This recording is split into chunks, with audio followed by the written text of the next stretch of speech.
Asimov's Foundation is one of the pillars of 20th century science fiction, a story spanning centuries, written over the course of decades about the fall of a galactic empire, beginning in a time when the word empire was more likely to make people think British or Roman than evil, and a far-seeing plan to minimize the coming Dark Age by accelerating the rise of a new empire from the ashes.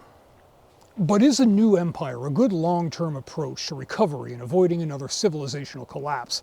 Or is this focus on a unified political entity merely a distraction?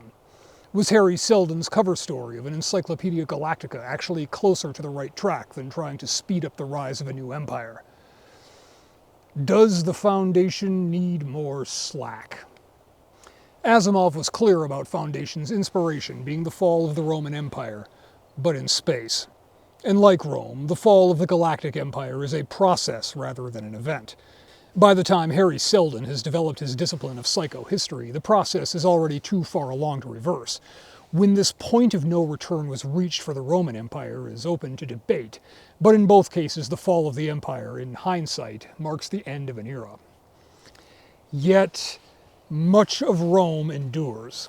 The influence on legal concepts, on language, architecture, cultural foundations, and of course the adopted state religion of the late empire. Rome's cultural footprint reaches much wider than the empire itself ever did. So while we can look at it as a political system, as a military force, or as an economic entity, the empire can also be seen as a mechanism, a transmission vector for a cultural template. Even though the pieces went their own ways in many respects, they all retain some broad commonality in terms of foundational assumptions. Similarly, the Galactic Empire facilitated the creation of a shared linguistic and cultural framework. While every inhabited world had its own distinct culture, they all existed within a context of mostly shared common values and common language, both necessary in different ways to be able to take a starship to another planet and have a conversation with the locals. Humanity, for all its differences, had a shared cultural heritage, one that we all had in common despite our other differences, and while the Empire was in many ways necessary to create this, that common culture and language doesn't just disappear along with the Emperor's authority. The people remain culturally imperial citizens. They have 12 millennia of shared culture binding them together. The Foundation just needs to maintain that.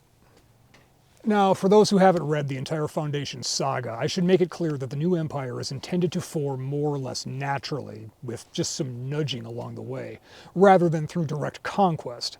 When the mule shows up and starts unifying star systems, it's a threat to the plan because the Foundation doesn't want some Alexander-style rapid conquest that shatters after the great man's death.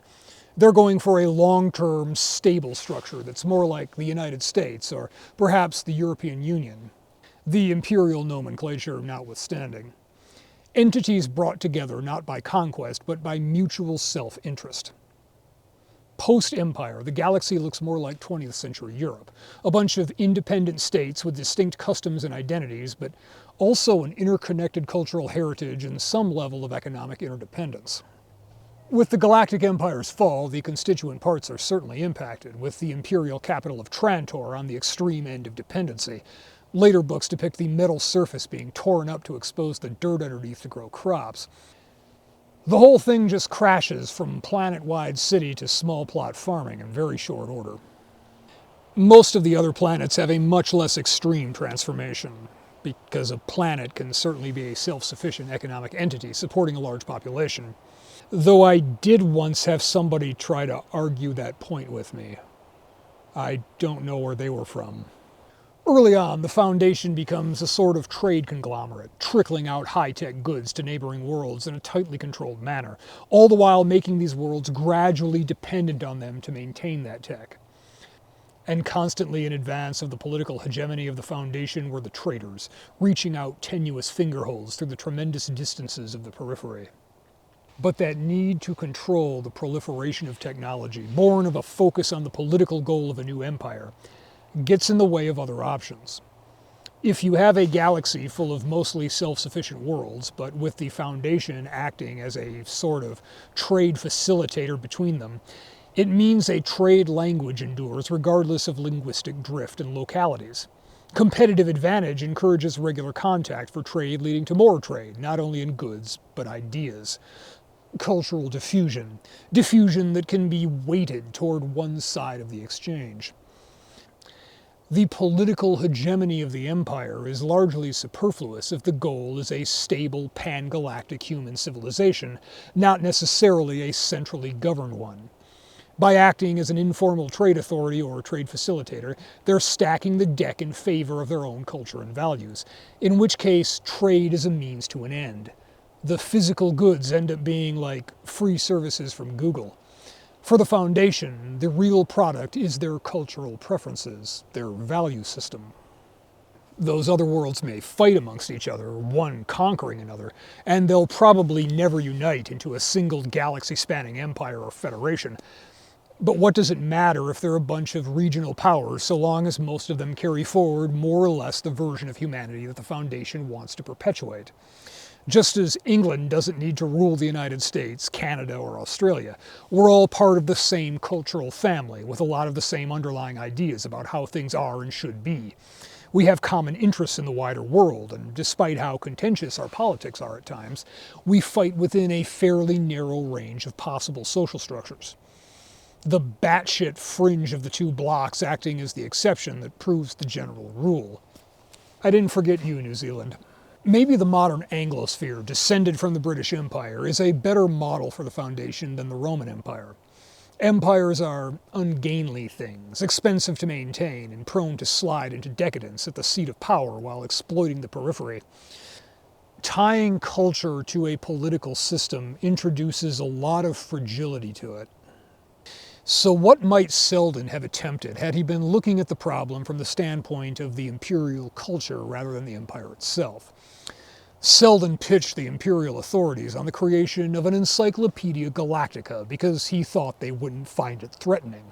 They funded his proposal not because they believed his predictions or they wanted his encyclopedia, but it was a low-cost way to get rid of a bunch of malcontents that could cause real destabilization if allowed to infect imperial universities and the broader culture. But it's easy to conflate ends and means. The goal of preserving cultural cohesion and minimizing the post-collapse Dark Age could have been pursued on those lines. An encyclopedia gives way to the trading of knowledge and then the shaping of culture. How might the Foundation have shaped the perceptions of the galaxy if it operated less like a patient expansionist state and more like Hollywood with a plan?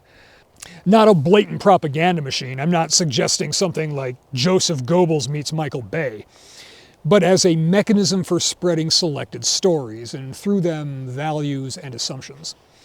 Subtle but generationally persistent cultural imperialism rather than the more overt political and economic sort.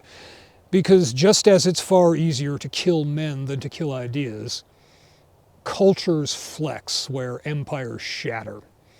The point here isn't to say that Asimov did it wrong or anything of that sort, but more a reminder that there are many approaches to solving any given problem.